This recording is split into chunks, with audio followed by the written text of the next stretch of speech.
세상은 외면했습니다. 돈이 지배하고 인간의 목숨이 숫자로 계산되던 곳, 그곳에서 누군가의 아들이, 누군가의 딸이 사라졌습니다. 총성도 외침도 들리지 않았습니다. 그저 절망뿐이었습니다. 그런데 말입니다. 그 순간 어둠의 도시 한가운데에서 낯익은 깃발 하나가 펄럭였습니다. 붉고 푸른 빛이 번개처럼 하늘을 가르자 침묵하던 세계가 숨을 멈췄습니다. 그들은 작지 않았습니다. 한 명의 국민을 구하기 위해 한 나라가 움직였습니다. 총 대신 용기를 들고 명예로 싸운 이름 대한민국. 그리고 단 이틀 만에 세상은 깨달았습니다. 그들의 국기를 건드리는 순간 정의가 찾아온다는 사실을요. 도대체 그날 밤 한국은 무슨 일을 해낸 걸까요? 드론 화면이 얼어붙었습니다. 3미터 높이의 콘크리트 성벽 위로 촘촘하게 감긴 철조망이 보였고 감시탑마다 AK-47을 든 경비들이 서 있었죠. 이게 공장이라고 했습니까? 제 목소리가 떨렸습니다. 현지 브로커가 고개를 끄덕였죠. 네, 콜센터래요. 말도 안 되는 소리였습니다.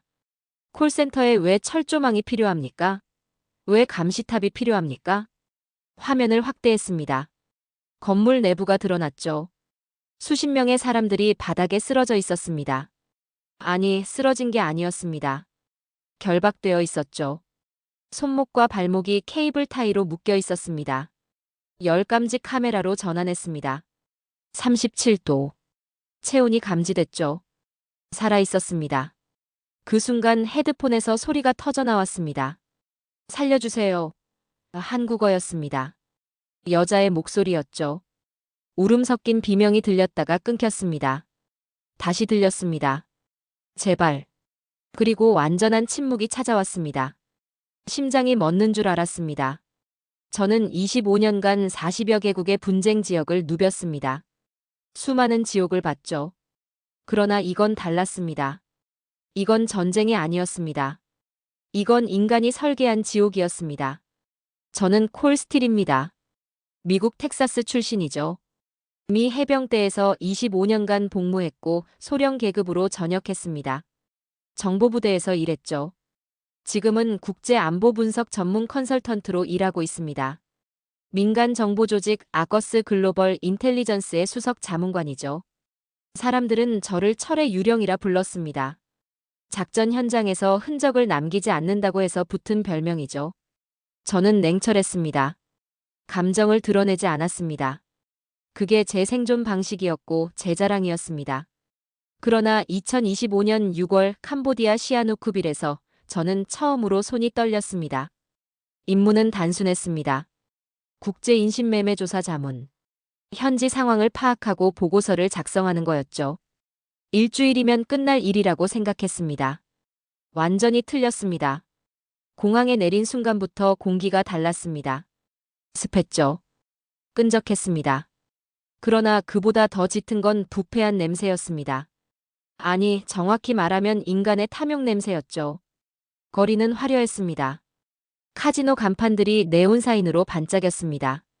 그러나 그 이면엔 어둠이 도사리고 있었죠. 현지 정보원 A씨가 저를 맞이했습니다. 중국계 캄보디아인이었죠. 여긴 법이 없습니다. 그가 차 안에서 말했습니다. 목소리에 체념이 배어 있었죠. 법 대신 뭐가 있습니까? 제가 물었습니다. 돈입니다. 그리고 공포죠. 그가 창밖을 가리켰습니다. 300m 앞에 거대한 건물 단지가 보였습니다. 저게 뭡니까? 물었습니다. 공장 단지래요. IT 기업들이 입주했다고 하죠. A씨의 말투가 비꼬는 듯 했습니다. 믿습니까? 제가 되물었습니다. 아니요. 그의 대답은 단호했습니다. 숙소에 짐을 풀고 즉시 드론을 띄웠습니다. 200m 상공에서 촬영을 시작했죠. 화면이 선명해졌습니다. 그리고 저는 보았습니다. 거대한 콘크리트 벽이 도시 전체를 에워싸고 있었습니다. 높이는 3m. 그 위로 철조망이 겹겹이 감겨 있었죠. 가시 철조망이었습니다. 곳곳에 파란 불빛이 깜빡였습니다. 전기가 흐르고 있다는 증거였죠. 이게 공장 담장입니까? 제 목소리가 낮아졌습니다. A씨가 고개를 끄덕였습니다. 그렇대요. 믿을 수 없었습니다. 공장 담장에 왜 감시탑이 필요합니까? 왜 무장경비가 필요합니까? 드론을 더 가까이 보냈습니다. 감시탑이 10개 이상 보였습니다. 각 탑마다 경비가 2명씩 배치되어 있었죠. 손에 든 건 소총이었습니다. AK-47. 저는 25년 동안 그 총을 수없이 봤습니다. 전쟁터에서나 보던 무기였죠. 도대체 저 안에서 뭘 합니까? 물었습니다. A씨가 한숨을 쉬었습니다. 모릅니다. 아무도 몰라요. 들어간 사람은 안 나오니까요. 등골이 서늘해졌습니다. 드론을 건물 위로 이동시켰습니다. 창문이 없었습니다. 단 하나도. 모든 건물이 창문 없는 콘크리트 덩어리였죠. 이게 정상입니까? 제가 중얼거렸습니다. 열감지 카메라로 전환했습니다. 화면이 빨갛게 물들었죠. 사람입니다. 건물 안에 사람이 가득했습니다. 한 방에 몇십 명씩 밀집되어 있었죠.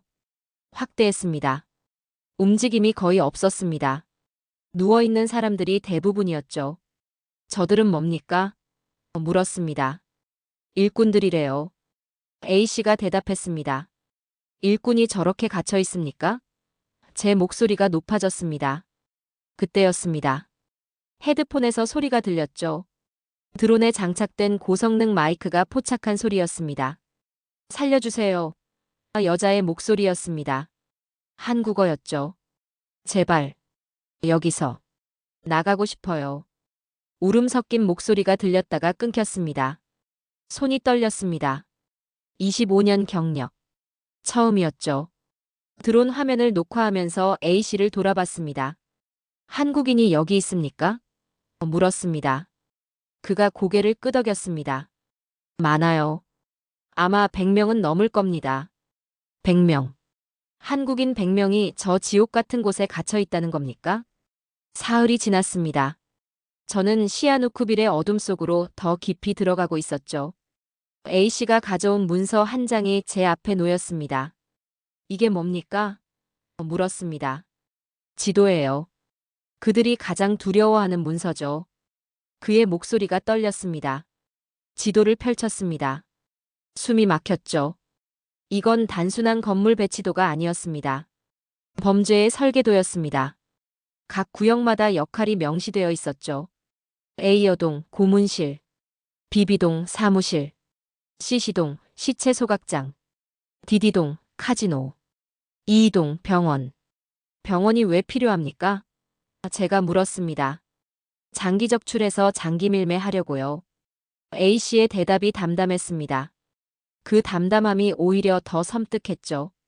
이 지도는 어떻게 구했습니까? 물었습니다. 내부 사람이 빼냈어요. 그 사람은 이틀 후에 강에서 발견됐죠. A씨가 고개를 떨궜습니다. 이 지도가 그 사람의 마지막 유언입니다. 손이 떨렸습니다. 이 종이 한 장이 누군가의 목숨과 맞바꾼 것이었습니다. 저는 지도를 자세히 들여다봤습니다. 건물마다 숫자가 적혀 있었죠. 수용 인원이었습니다. A동 60명, B동 80명, C동. 숫자가 없었습니다. 왜 C동엔 숫자가 없습니까? 물었습니다. 거긴 들어가면 나오는 게 아니니까요. 노트북을 열었습니다. 지도를 스캔해서 분석하기 시작했죠. 전체 단지는 12개 건물로 구성되어 있었습니다. 수용 인원은 대략 500명. 이 중에 한국인은 몇 명입니까? 물었습니다. A씨가 다른 문서를 꺼냈습니다. 대략 100명에서 120명 정도로 추정돼요. 전체의 20%죠. 20%. 5명 중 1명이 한국인이라는 겁니까?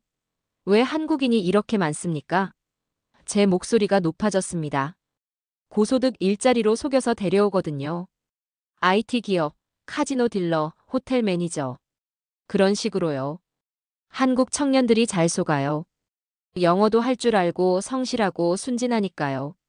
가슴이 답답했습니다. 이들은 범죄자가 아니었습니다. 납치된 노동자들이었죠. 꿈을 꾸다가 지옥에 떨어진 청년들이었습니다. 조직 구조는 어떻게 됩니까? 물었습니다. A씨가 도표를 그리기 시작했습니다. 꼭대기는 중국 자본이에요. 베이징과 상하이에서 돈이 들어오죠. 그 밑에 중국인 관리자들이 있어요. 현장을 지휘하는 사람들이죠. 그 밑에 현직 캄보디아인 경비들. 그리고 맨 밑에 각국에서 끌려온 인질들이 있어요. 인질들은 뭘 합니까? 물었습니다. 보이스피싱이요. 로맨스 스캠. 암호화폐 사기. 건물마다 전문 분야가 다르죠. 어떤 곳은 장기 밀매도 한대요. 장기 밀매. 그 단어를 듣는 순간 온몸이 얼어붙었습니다. 증거가 있습니까? 물었습니다. A씨가 사진 몇 장을 꺼냈습니다. 소각장 사진이었죠. 검게 그을린 콘크리트 벽. 바닥에 흩어진 재. 이게 뭡니까? 물었습니다. 사람이에요. A씨의 목소리가 떨렸습니다. 불이 꺼질 날이 없어요. 밤마다 연기가 올라와요. 그 냄새를 맡으면 알 수 있어요. 그게 뭔지. 노트북을 덮었습니다. 더 이상 볼 수가 없었죠. 25년간 전장을 누볐지만 이런 시스템화된 악은 처음이었습니다. 경찰은 뭘 합니까? 물었습니다. 월급 받죠. A씨가 비웃었습니다. 한 달에 $500씩 받고 눈 감아줘요. 분노가 치밀어 올랐습니다. 이건 범죄가 아니었습니다. 하나의 산업이었죠. 인간을 원료로 삼는 산업이었습니다. 그때 A씨의 전화가 울렸습니다. 짧은 통화 후 그가 말했죠. 소문이 돌아요. 무슨 소문입니까? 한국 정부에서 팀을 보냈대요. 정보팀이래요. 한국 정부. 저는 즉시 본국에 보고했습니다. 답변은 냉소적이었죠. 한국은 아직 이런 작전을 수행할 역량이 없습니다. 그러나 저는 달랐습니다. 뭔가 직감했죠. 그 말이 틀렸을지도 모릅니다. 중얼거렸습니다. 한국이라는 이름이 자꾸 제 머릿속을 맴돌았습니다. 그날 밤 저는 현지 경찰서 근처에서 잠복하고 있었습니다. 단속 작전이 있다는 정보를 입수했죠. 자정. 경찰 차량 5대가 출동했습니다. 사이렌을 울리며 범죄 단지를 향해 달려갔죠. 이제 뭔가 달라지겠군요. 중얼거렸습니다. 순진한 생각이었습니다. 20분 후 경찰 차량들이 돌아왔습니다. 빈 차였죠. 단 한 명도 체포하지 않았습니다. 어떻게 된 겁니까? A씨에게 물었습니다. 단속 정보가 이틀 전에 흘러나갔어요. 그들은 기다리는 게 아니라 통보받는 거예요. 환멸이 밀려왔습니다. 단속은 쇼였습니다. 경찰은 배우였죠. 그럼 누가 이들을 막을 수 있습니까? 물었습니다. A씨가 고개를 저었습니다. 아무도요. 이건 시스템이에요. 부술 수 없는 시스템이죠. 사흘 후 A씨가 급하게 전화를 걸어왔습니다. 소식 들었어요? 무슨 소식입니까? 한국 정보국이 새 팀을 보냈대요. 국정원이라던가요? 태극팀이라고 부르던데요. 태극팀. 처음 듣는 이름이었습니다. 한국이 이런 작전을 펼칠 수 있을까요? 비웃음이 나왔습니다. 그 작은 나라가 이 지옥을 건드릴 수 있다고요? 불가능해 보였습니다. 아마 정보 수집이나 하다 돌아갈 겁니다. 중얼거렸죠. 그날 밤 모든 게 바뀌었습니다. 골든 트라이앵글 인근. 저는 매복 중이었습니다. 범죄 조직의 수송 루트를 추적하고 있었죠. 자정이 넘었습니다. 어둠이 짙었습니다. 그때였습니다. 총성이 터졌습니다. 정확히 300m 전방이었죠. 저는 즉시 야간 투시경을 들었습니다. 그리고 보았습니다. 그림자들이 움직이고 있었습니다. 빨랐습니다. 조용했습니다. 정확했죠. 저게 뭡니까? 중얼거렸습니다. 누군가 작전을 펼치고 있었습니다. 그것도 아주 전문적으로. 수송 차량이 멈췄습니다. 경비들이 총을 들었죠. 그러나 소용없었습니다. 그림자들은 이미 그들을 제압하고 있었습니다. 3분. 정확히 3분 만에 모든 게 끝났습니다. 인질 2명이 구출됐죠. 경비들은 제압됐습니다. 단 한 발의 총성도 없었습니다. 무음 작전이었습니다. 도대체 저들은 누구입니까? 야간 투시경을 최대로 확대했습니다. 그들의 어깨에 뭔가 보였습니다. 패치였죠. 태극 문양이었습니다. 한국이었습니다. 말도 안 됩니다. 중얼거렸습니다. 한국팀이 여기까지 왔다고요? 그것도 이렇게 완벽하게 작전을 수행한다고요? 믿을 수 없었습니다. 저는 25년간 수많은 특수부대를 봤습니다. 네이비실, 델타포스, SAS. 그러나 방금 본 움직임은 그들 못지않았습니다. 차량이 어둠 속으로 사라졌습니다. 구출된 인질들을 싣고요. 저는 그 자리에 멍하니 서 있었습니다. 이건 믿음입니다. 중얼거렸죠. 저들은 훈련이 아니라 믿음으로 움직입니다. 다음 날 아침 현지 신문에 작은 기사가 실렸습니다. 한국 경찰 사비로 캄보디아 진입해 인질 2명 구출. 사비로. 자기 돈을 써서 이곳까지 왔다는 겁니까? 기사를 3번 읽었습니다. 믿기지 않았죠. A씨에게 전화를 걸었습니다. 태극팀에 대해 더 알아낼 수 있습니까? 어려울 거예요. 그들은 신분을 철저히 숨기고 있어요. 시도해보세요. 저는 그들을 만나야겠습니다. 노트북을 열고 보고서를 작성하기 시작했습니다. 손이 떨렸죠. 뭐라고 써야 할까요? 한국팀의 작전은 완벽했다. 아니, 그걸로는 부족했습니다. 그들의 대응은 미국 정보기관보다 빨랐다.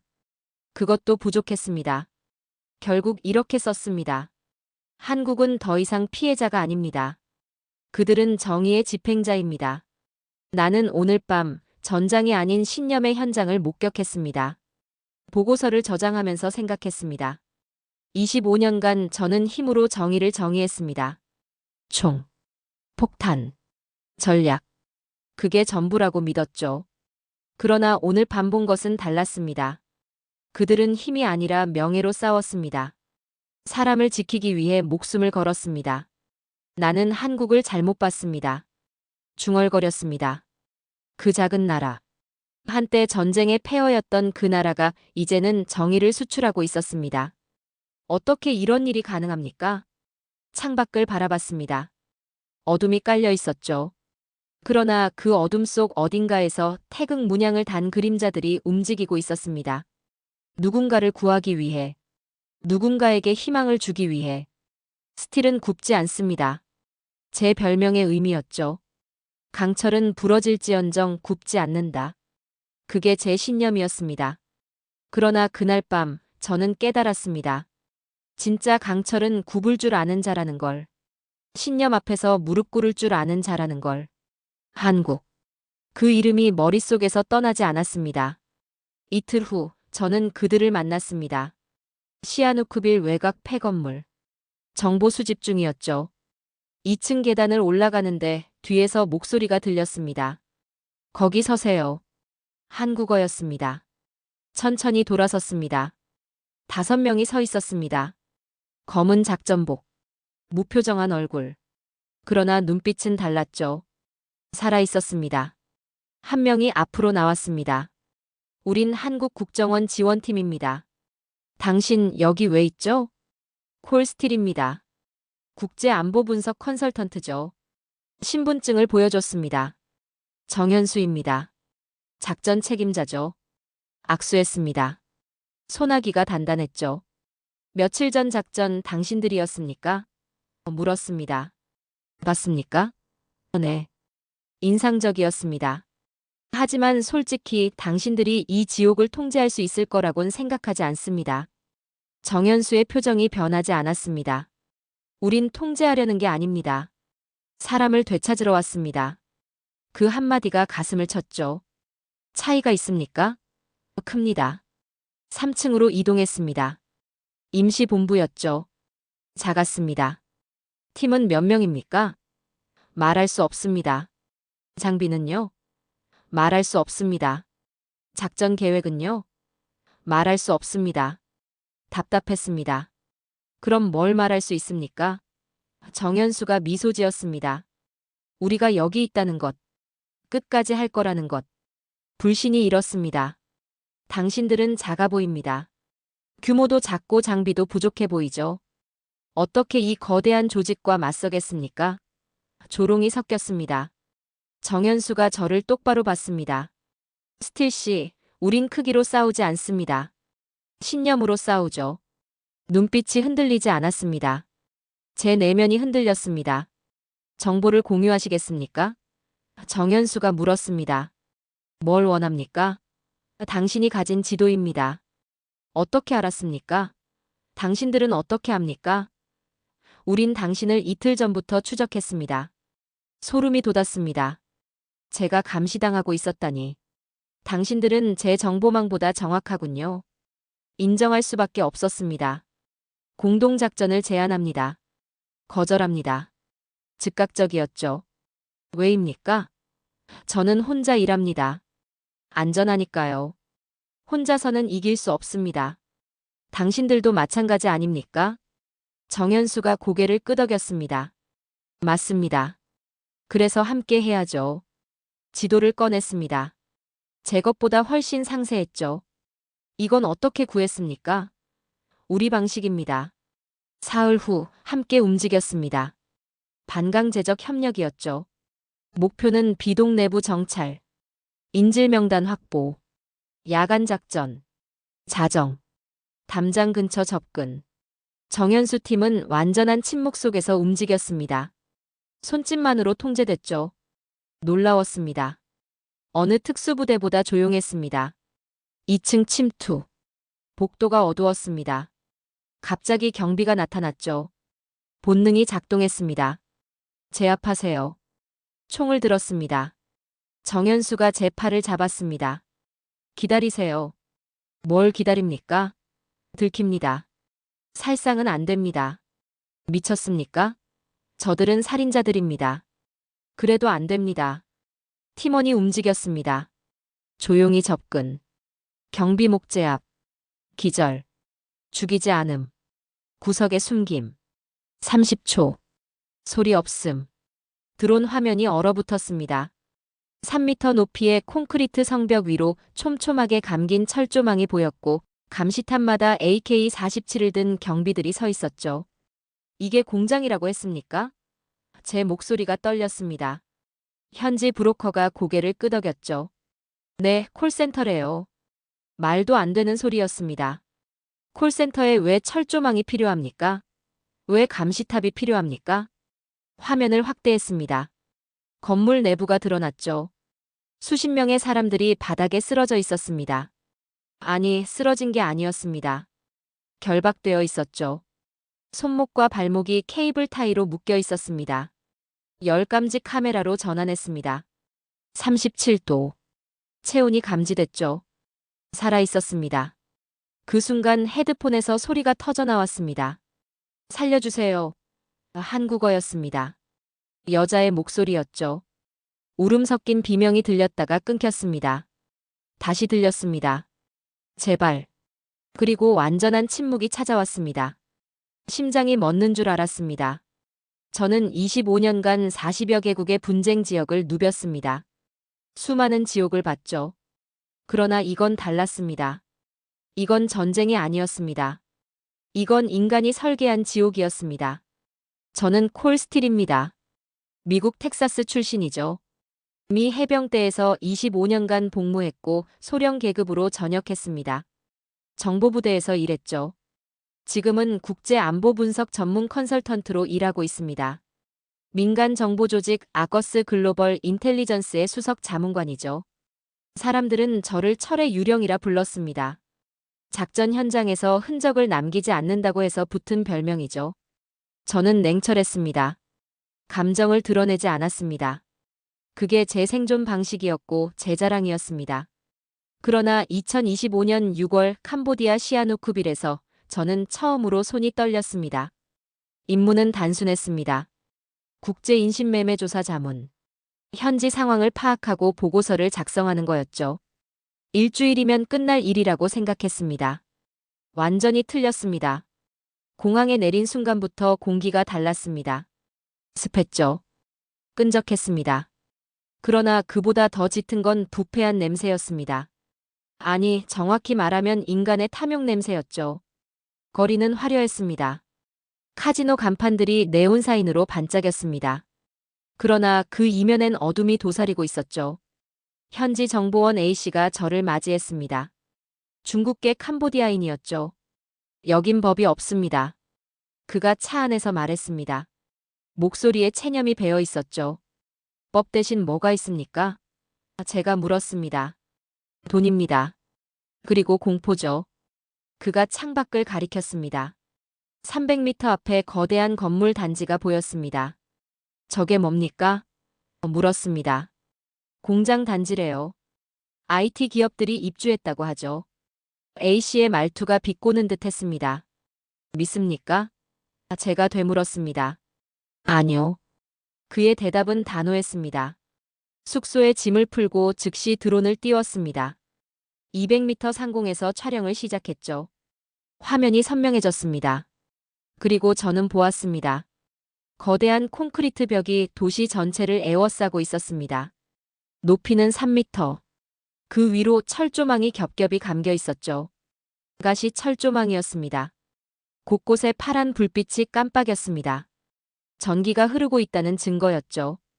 이게 공장 담장입니까? 제 목소리가 낮아졌습니다. A씨가 고개를 끄덕였습니다. 그렇대요. 믿을 수 없었습니다. 공장 담장에 왜 감시탑이 필요합니까? 왜 무장경비가 필요합니까? 드론을 더 가까이 보냈습니다. 감시탑이 10개 이상 보였습니다. 각 탑마다 경비가 2명씩 배치되어 있었죠.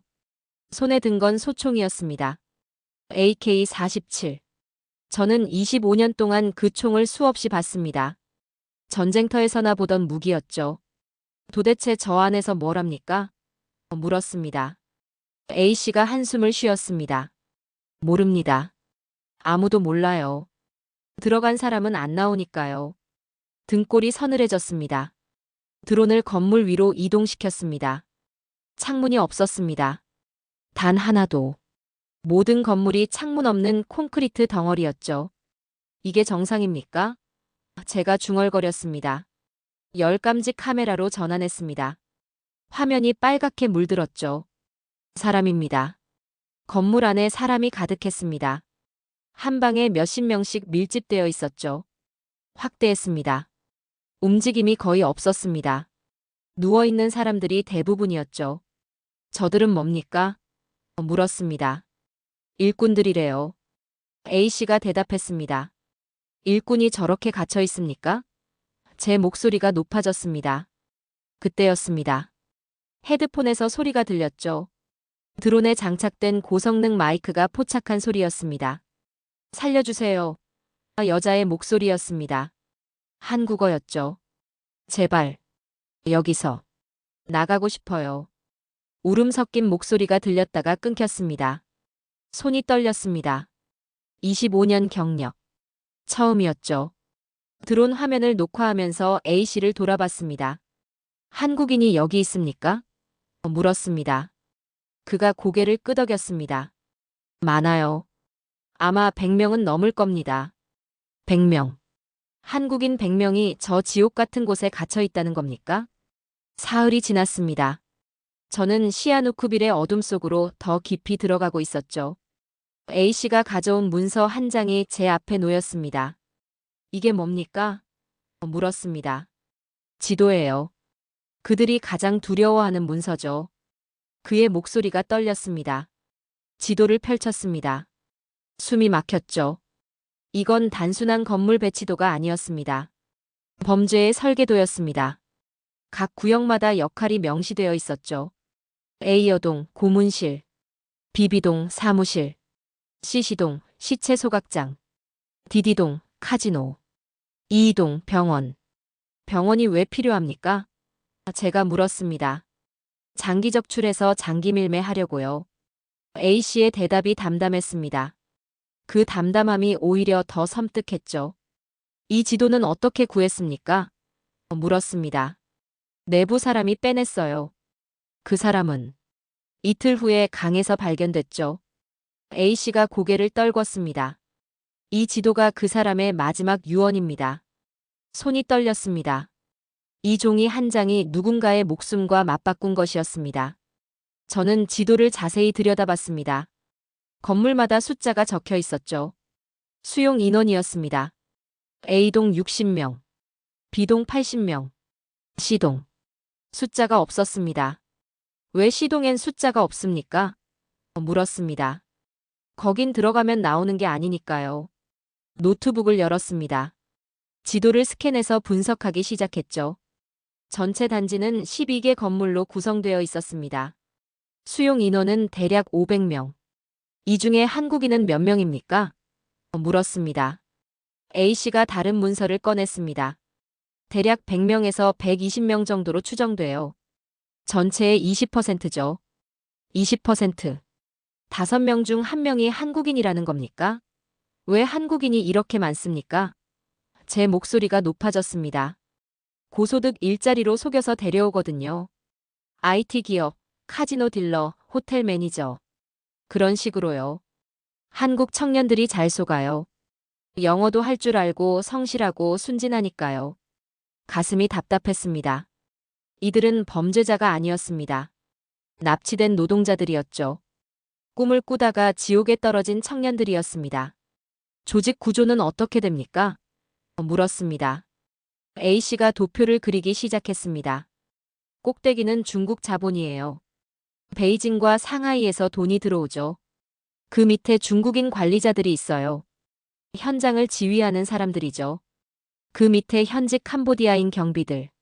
그리고 맨 밑에 각국에서 끌려온 인질들이 있어요.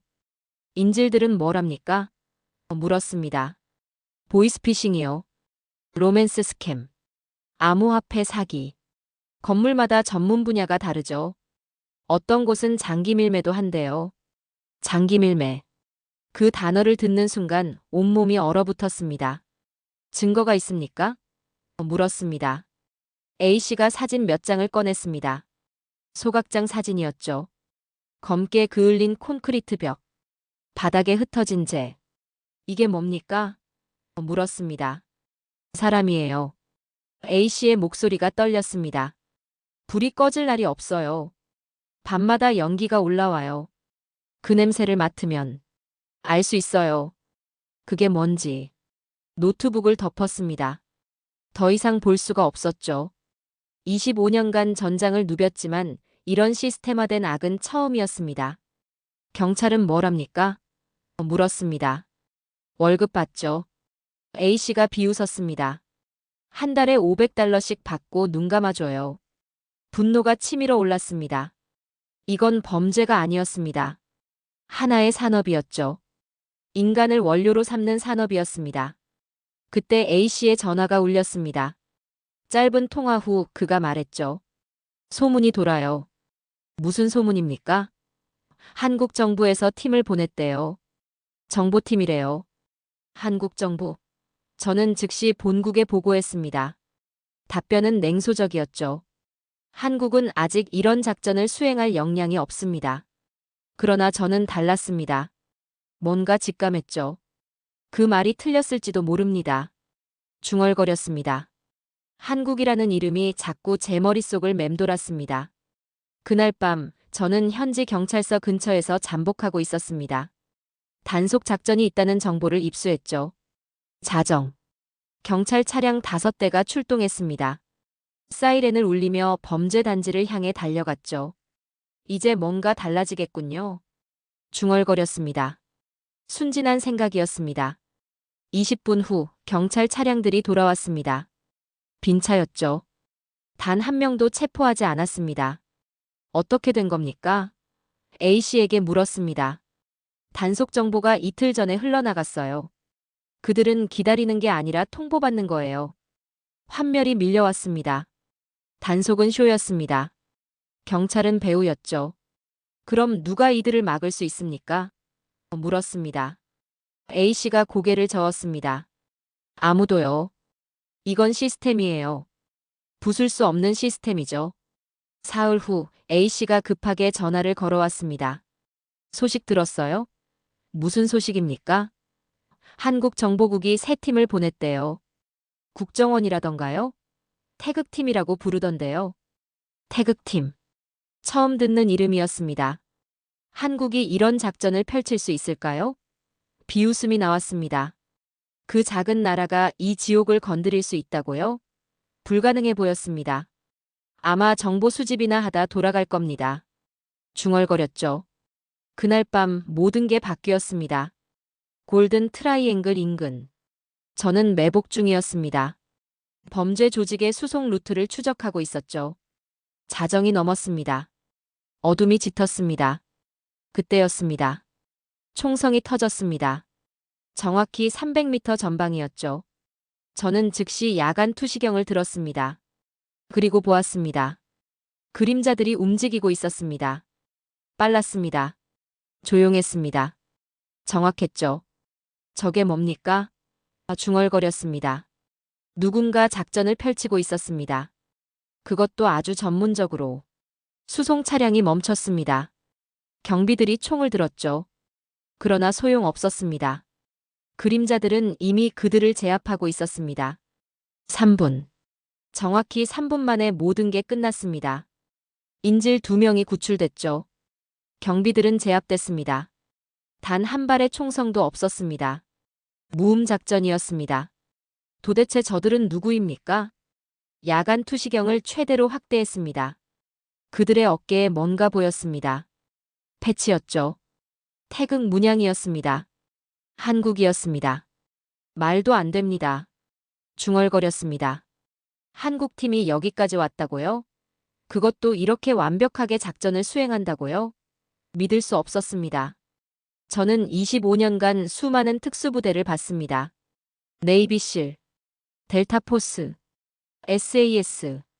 그러나 방금 본 움직임은 그들 못지않았습니다. 차량이 어둠 속으로 사라졌습니다. 구출된 인질들을 싣고요. 저는 그 자리에 멍하니 서 있었습니다. 이건 믿음입니다. 중얼거렸죠. 저들은 훈련이 아니라 믿음으로 움직입니다. 다음 날 아침 현지 신문에 작은 기사가 실렸습니다. 한국 경찰 사비로 캄보디아 진입해 인질 2명 구출. 사비로. 자기 돈을 써서 이곳까지 왔다는 겁니까? 기사를 3번 읽었습니다. 믿기지 않았죠. A씨에게 전화를 걸었습니다. 태극팀에 대해 더 알아낼 수 있습니까? 어려울 거예요. 그들은 신분을 철저히 숨기고 있어요. 시도해보세요. 저는 그들을 만나야겠습니다. 노트북을 열고 보고서를 작성하기 시작했습니다. 손이 떨렸죠. 뭐라고 써야 할까요? 한국팀의 작전은 완벽했다. 아니, 그걸로는 부족했습니다. 그들의 대응은 미국 정보기관보다 빨랐다. 그것도 부족했습니다. 결국 이렇게 썼습니다. 한국은 더 이상 피해자가 아닙니다. 그들은 정의의 집행자입니다. 나는 오늘 밤 전장이 아닌 신념의 현장을 목격했습니다. 보고서를 저장하면서 생각했습니다. 25년간 저는 힘으로 정의를 정의했습니다. 총, 폭탄, 전략. 그게 전부라고 믿었죠. 그러나 오늘 밤 본 것은 달랐습니다. 그들은 힘이 아니라 명예로 싸웠습니다. 사람을 지키기 위해 목숨을 걸었습니다. 나는 한국을 잘못 봤습니다. 중얼거렸습니다. 그 작은 나라. 한때 전쟁의 폐허였던 그 나라가 이제는 정의를 수출하고 있었습니다. 어떻게 이런 일이 가능합니까? 창밖을 바라봤습니다. 어둠이 깔려 있었죠. 그러나 그 어둠 속 어딘가에서 태극 문양을 단 그림자들이 움직이고 있었습니다. 누군가를 구하기 위해, 누군가에게 희망을 주기 위해. 스틸은 굽지 않습니다. 제 별명의 의미였죠. 강철은 부러질지언정 굽지 않는다. 그게 제 신념이었습니다. 그러나 그날 밤 저는 깨달았습니다. 진짜 강철은 굽을 줄 아는 자라는 걸. 신념 앞에서 무릎 꿇을 줄 아는 자라는 걸. 한국. 그 이름이 머릿속에서 떠나지 않았습니다. 이틀 후 저는 그들을 만났습니다. 시아누크빌 외곽 폐건물. 정보 수집 중이었죠. 2층 계단을 올라가는데 뒤에서 목소리가 들렸습니다. 거기 서세요. 한국어였습니다. 천천히 돌아섰습니다. 5명이 서 있었습니다. 검은 작전복. 무표정한 얼굴. 그러나 눈빛은 달랐죠. 살아 있었습니다. 한 명이 앞으로 나왔습니다. 우린 한국 국정원 지원팀입니다. 당신 여기 왜 있죠? 콜스틸입니다. 국제안보분석 컨설턴트죠. 신분증을 보여줬습니다. 정현수입니다. 작전 책임자죠. 악수했습니다. 손아귀가 단단했죠. 며칠 전 작전 당신들이었습니까? 물었습니다. 맞습니까? 네. 인상적이었습니다. 하지만 솔직히 당신들이 이 지옥을 통제할 수 있을 거라곤 생각하지 않습니다. 정현수의 표정이 변하지 않았습니다. 우린 통제하려는 게 아닙니다. 사람을 되찾으러 왔습니다. 그 한마디가 가슴을 쳤죠. 차이가 있습니까? 큽니다. 3층으로 이동했습니다. 임시본부였죠. 작았습니다. 팀은 몇 명입니까? 말할 수 없습니다. 장비는요? 말할 수 없습니다. 작전 계획은요? 말할 수 없습니다. 답답했습니다. 그럼 뭘 말할 수 있습니까? 정현수가 미소 지었습니다. 우리가 여기 있다는 것, 끝까지 할 거라는 것. 불신이 일었습니다. 당신들은 작아 보입니다. 규모도 작고 장비도 부족해 보이죠. 어떻게 이 거대한 조직과 맞서겠습니까? 조롱이 섞였습니다.